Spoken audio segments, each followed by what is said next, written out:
Liverpool 2, Fulham 2.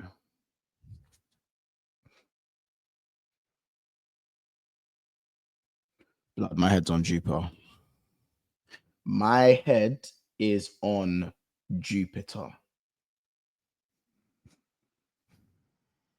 Just breathe. Just breathe, bro. Once, just breathe in it. Just breathe before you say some mad shit. Before you get your channel taken down, just breathe, bro. Just breathe. Thanks for getting me to 13.7k. Let's keep the journey up. Smash the like button and like the video and subscribe. Right. Let's start with the elephant in the room. Let's start with the elephant in the room. Andy Robertson. Leave football before the football leaves you. You absolute scrub. You've cost us this game today. Cost us this game with a first touch on your stronger fucking foot.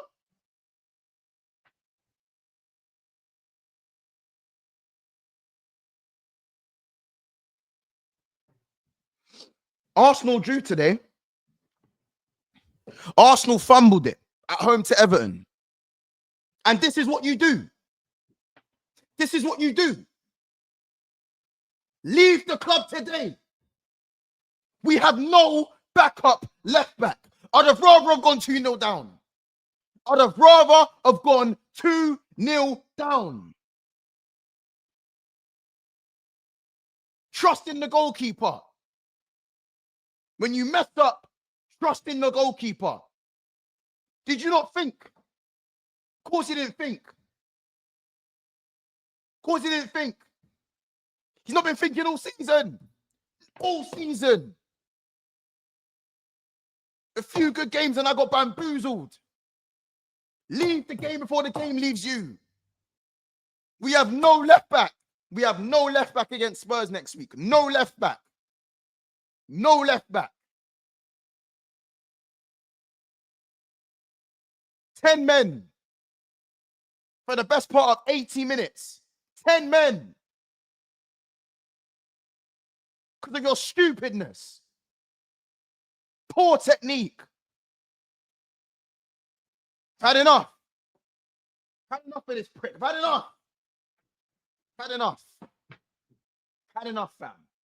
Had enough. My life. Oh, brother. I don't even want... Bro, there's so much happened in the game. And because Arsenal drew, it's not the worst result in the world. But we could easily have extended this gap. It could have been, bro, it could have been 7 points with a possible 2 more to gain. 3 more to gain, sorry, with the game in hand. Take this in.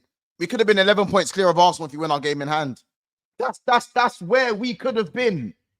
But it's prick at left back.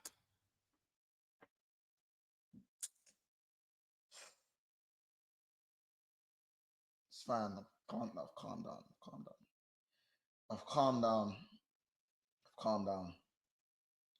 As for the rest of the game, we done well to get a draw with 10 men. I think we should have won it at the end. I think we had enough chances to win the game. The game was incredibly open, end-to-end stuff. From a neutral standpoint, they must have loved every second of it. I have to speak on the last minute before we go through parts of the game. We have to speak on the last minute. Luis Diaz, you have to pass to Salah.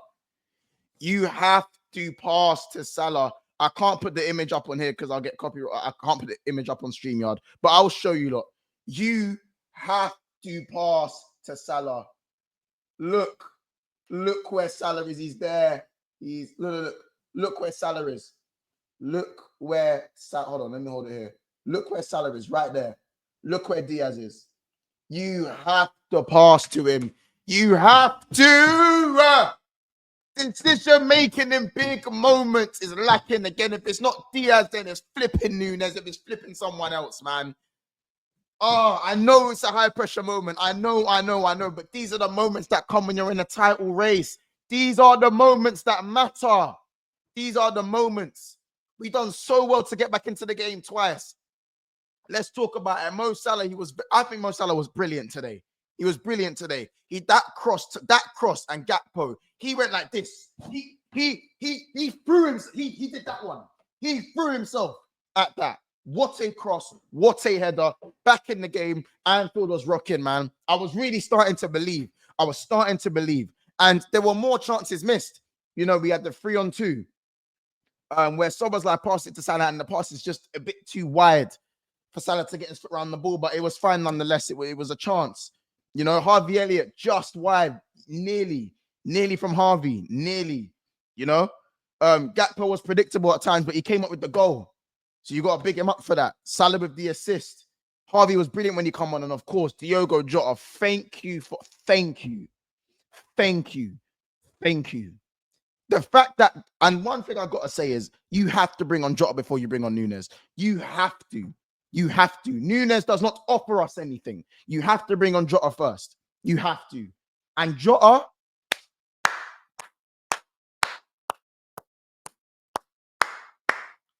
Jota, Diogo, what a, the turn and finish was nuts.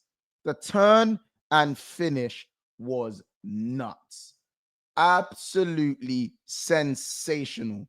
And the ball as well. I have to give credit to the pass. The ball. Listen, I just said what I said about Nunes, in it, but the pass from Nunes, well done, in it. Well done from Nunes there. I'll be honest. My head's gone, in it. So if I'm chatting shit, my head's gone. But yeah, good pass from Nunes.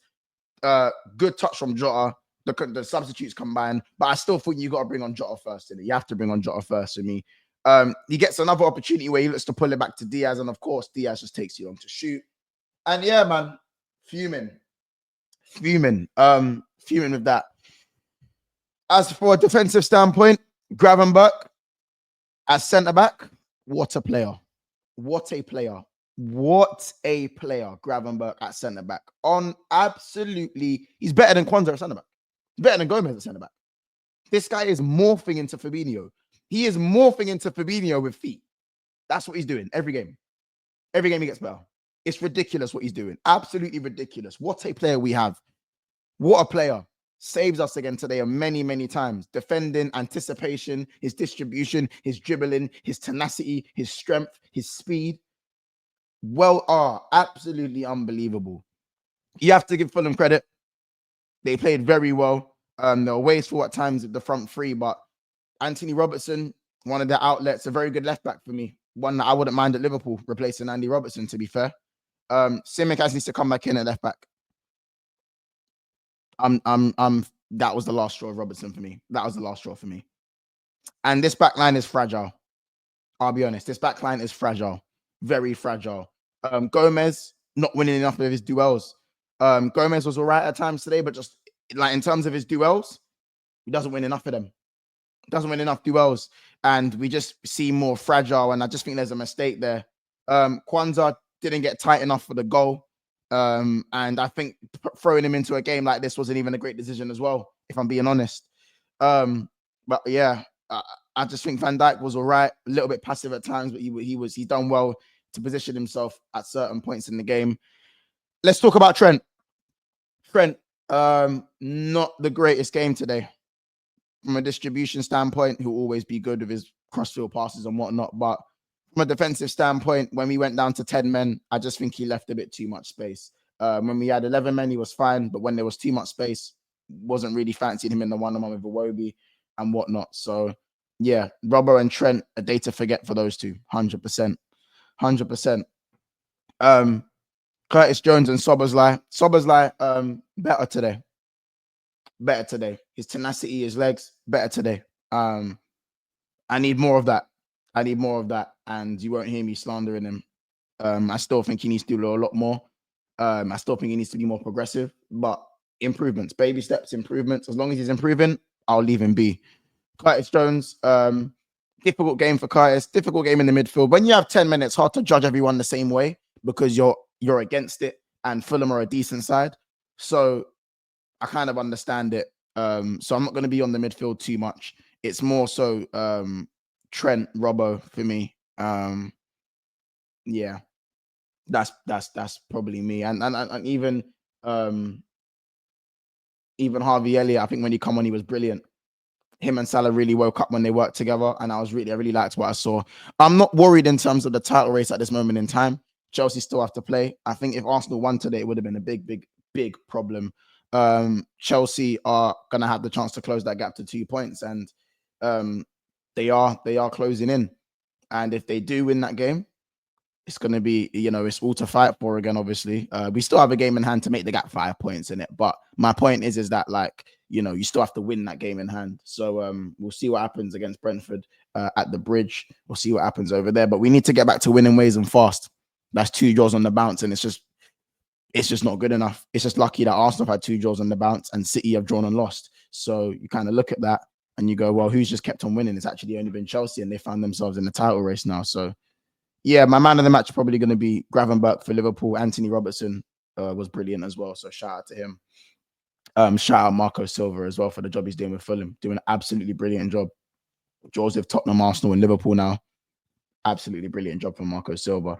You lot, let me know who you thought your man of the match was. Just let me know your thoughts on the game. And yeah, man. Liverpool 2, Fulham 2. I guess 2 points dropped, but in the context of being 10 men down, we'll take the point.